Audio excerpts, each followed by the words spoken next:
မိမိရဲ့ဒီတော့ကောက်ကို business ကောက်ဖြစ်ပြောင်းနေတယ်ဆိုရင်တော့ဒီ setting လေးကိုလောက်ထားပါမယ်ဖြစ်တယ်ပေါ့နော်ဖုန်းရဲ့ထိတ်ဘောဆုံးမှာရှိတဲ့ညာဘက်တောက်က light တွန်းလေးကိုနှိပ်လိုက်ပဲ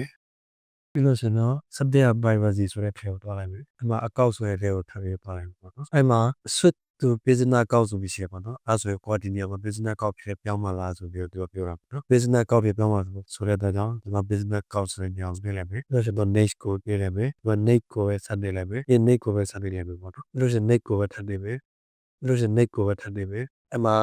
ကိုထည့်တဲ့ဟာတစ်ခုကိုရွေးလိုက်ဘူးနော်။ရွေးချယ်နေရတယ်အများကြီးရှိပါတယ်။ကိုကအစုံတင်တယ်ဆိုရင်တော့ဒီနားလေးက personal blog ဆိုတဲ့ဟာကိုရွေးလိုက်လို့ရတယ်ပေါ့နော်။ကျွန်တော်ကဒီမှာ personal blog ဆိုတဲ့ဟာကိုရွေးလိုက်ဖို့ဖြစ်ပါတယ်။ပြီးတော့ကျွန်တော် next ကိုဆက်တင်လိုက်မယ်။